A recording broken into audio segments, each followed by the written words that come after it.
안녕하세요. 빌딩입니다. 서울시가 얼마 전 성수 전략정비구역 재개발 정비계획 변경안을 공개했죠. 이 계획은 압구정 재개발과 함께 서울시가 한강변을 세계적 수변 도시로 만들려는 큰 그림의 하나인데요. 지난 2009년 한강 르네상스 계획으로 지정됐지만 박원순 전 시장 때 진전을 보지 못하다가 12년 만에 서울시가 사업 추진을 공식화하면서 재개된 거예요. 그런데 이번에 사업에 추진력을 가하려고 면적과 세대수도 9% 늘리고 부담률도 10%를 줄여서 사업성을 개선했다는 게 중요한 것 같습니다. 또 기존 최고 50층까지의 충수 규제도 없애버렸는데 면적도 늘려주고 부담률도 낮춰줬는데 높이도 제한을 없앴다? 자, 이것은 시행사의 이익을 극대화해 준 거죠. 조업원도 굳이 마다할 이유가 없겠지요. 이제 진짜 사업 추진에 힘이 실릴 수밖에 없을 것 같습니다. 12년 동안 재개발 언제 되나 기다렸던 주민분들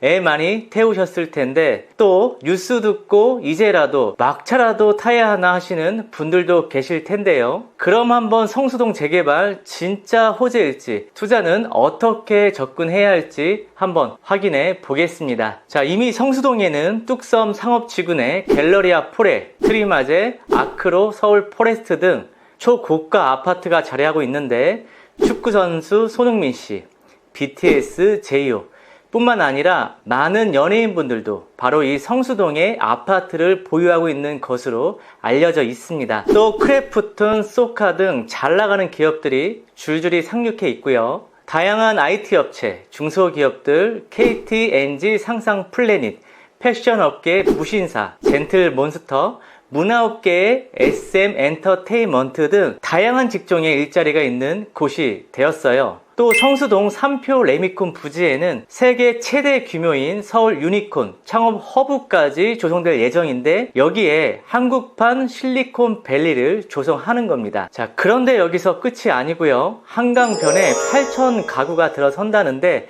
엄청난 재개발 효과까지 더해지겠죠. 자, 그렇다면 성수 전략 정비구역 1구역부터 4구역의 지역별 사업 진행 상황과 이 중 가장 투자 가치가 있는 곳은 어디일지 알아보겠습니다. 이미 4개 구역 모두 조합 설립 인가를 완료했고요. 건축 심의 과정 중에 있는데 가장 관심이 몰리고 있는 구역은 바로 1구역과 4구역입니다. 1구역은 부지 면적이 가장 넓고 공급 물량도 2,909가구 중에 일반 분양이 2,414구로 지구 내 가장 많습니다. 그리고 교통도 가장 편리한데요. 수인분당선 서울숲역이 도보 10분 내 이용이 가능하고요. 지하철 2호선 뚝섬역 역시 도보로 15분에 가능합니다. 4개 구역 중에 서울숲과도 가장 가까워서 입지적으로 매우 탁월하다고 말씀드릴 수가 있겠고요. 4구역은 규모는 작지만 조합원 비율이 낮아서 사업성이 높은 장점을 지녔는데 강남으로 바로 진입 가능한 영동대교가 인접해 있다는 게 장점입니다. 그렇다면 현재 각 지구별 시세가 얼마 정도일지 궁금해 하실 텐데 평균적 대략 시세를 알려드릴게요. 현재 1지구의 다세대 빌라는 집은 10평에 20억 정도 합니다. 이런 게 20년 전에 전세 끼면 돈 1,000만 원으로 살 수 있었던 거예요. 누가 이럴 줄 알았겠습니까? 이분들도 사놓고 운 좋게 걸린 거겠죠. 그 당시는 공장지대 인근으로 대체로 공장 근로자들이 살았던 곳이었지요. 자,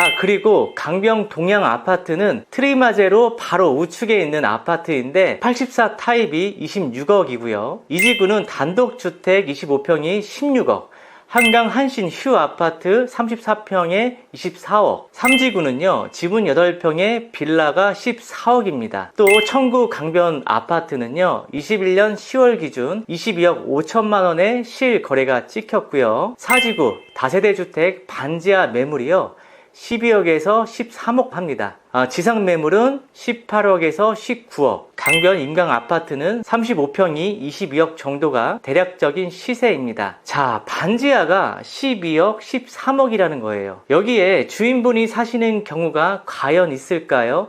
몇십 년 전에 이 집 아마 돈 1,000만 원 투자하지 않고 사셨을 수도 있었겠죠. 그리고 지금쯤이면 아마 세놓고 계실 텐데요. 현재 시세가 12억에서 13억이니 시세 차익이 어마어마해졌죠. 재개발 한 번이면 반지하 살았던 서민이 몇십억 자산가가 될 수도 있는 거죠. 이러니 다들 부동산 투자 하는 거죠. 여기 집 사놓고 몇십 년 동안 재개발 기다리면서 애태우셨던 분들 많으셨을 테지만 그 기다림의 시간이 이제 아깝지 않으실 것 같네요. 이번에 서울시에서 발표한 한남 뉴타운을 제외하면 강북에서 가장 시세가 높은 지역이 될 것으로 예상이 됩니다. 자, 그럼 무조건 여기다가 웃돈을 주더라도 투자해야겠다 하실 수 있는데요. 그런데 토지거래 허가 구역이기 때문에 2년간 이 집에서 사는 조건으로 계약이 가능합니다. 내가 12억, 13억 정도는 있으니까 반지하라도 사놓고 기다리자 하고 덜컥 사시면 안 된다는 거죠. 본인이 실거주하셔야 하고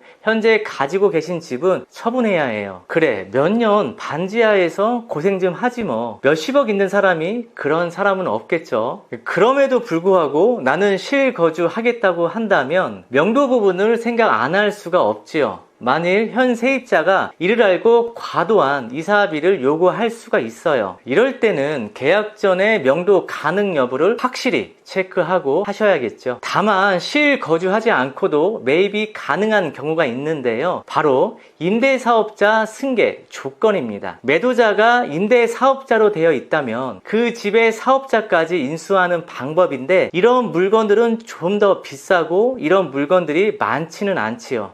하지만 이런 방법을 활용해보는 것도 하나의 방법이 될 수 있겠습니다. 하지만 단점도 있지요. 언제 될지 모르지요. 벌써 12년 전에 박원순 전 시장에서 나온 얘기인데 정권이 바뀌면 또 어떻게 될지 모릅니다. 또 지금 추진하면 앞으로 완공까지 걸릴 텐데 그 기다림의 시간이 오래 걸리기 때문에 기회비용을 잃게 되지요. 그 돈이면 서울에 빌딩 사놓으면 10년 후면 2배 정도는 올라갈 수 있을 테니까요. 그러면 이렇게 다양한 개발 호재가 있는 성수동의 건물 투자는 어떨까요? 성수동은 이미 준공업지역이라는 땅 가격과 용적률 400%라는 점, 많은 연예인들이 살고 있는 하이엔드 주거시설과 60개의 지식산업센터와 앞에서 말씀드린 기업들로부터 파생되는 일자리, 강남과의 접근성으로 이미 투자 가치가 증명된 곳입니다. 많은 MZ 세대들의 성지로 불리며 샤넬 등 대기업들이 팝업 스토어를 통해 브랜드 홍보에 열을 올리며 유톤의 격전지로 불리고 있는데 그만큼 많은 유동 인구로 인한 상업시설의 수요가 많이 있을 것으로 예상이 되죠. 자, 그럼 성수동 이런 장점만 있을까요? 근데 이렇게 핫해진 성수동의 임대료가 점점 높아지고 있어서 젠트리피케이션 효과로 인한 부작용을 염려하시는 분들도 있어요. 좀 있으면 거품 빠지고 공실 엄청 생길 거다 하시는 분들이죠. 먼저 젠트리피케이션이란 기존에 노후되고 낙후된 지역이 높은 상권 시설 등이 들어오면서 원래 있던 영세기업 저소득층의 원주민이 쫓겨나는 현상인데 점점 이렇게 땅 가격이 높아지면 임대료도 급격하게 상승될 것이고 임대료가 너무 높게 형성이 되면 임차인들이 높은 임대료를 견디지 못하고 상권이 이동하게 될 수도 있다. 급격하게 거품이 빠질 수도 있다는 얘기인 거죠. 대표적인 곳이 경리단 길이 있죠. 경리단 길은 먹자 상권만 발달이 되었고 거기에 기업들이 들어오지가 않았기 때문에 월세가 오르면서 덩달아 음식값이 오르면서 점점 상권들이 더 핫한 곳이 있다면 옮겨갈 수밖에 없는 그런 구조였던 거죠. 하지만 성수동은 좀 다릅니다. 성수동 재개발이 추진이 되고요. 그러면서 더 많은 인구가 유입이 될 수가 있고 성수동이 강북에 한남동에 이은 부천으로 떠오르게 된다면 그만큼 사업이나 장사도 더 잘 되겠죠. 지금 같은 핫플들이 다른 상권으로 이동한다고 해도 이렇게 많은 기업들과 아파트 주민들을 위한 시설들은 계속 필요할 겁니다. 그러니 어느 정도 임대료의 거품이 빠진다고 하더라도 걱정하시는 것 같은 폭망까지는 가기 어렵겠죠. 저는 앞으로 최소 2030년까지는 임대료 상승과 더불어 가격도 더 올라갈 거라고 봅니다. 경리단길과 다른 게 경리단길은 주변에 개발되는 지역이 없었어요. 그리고 기업 같은 회사도 들어오지 않았고요. 그래서 성수동은 상권이 반짝하는 데가 아니라 업무시설과 상업시설, 주택이 함께 공존하는 곳으로 앞으로 강남과 더불어 쌍대양맥하는 수준이 되지 않을까 합니다. 강남에 회사들이 들어오는 이유는 바로 이 네임 밸류이거든요.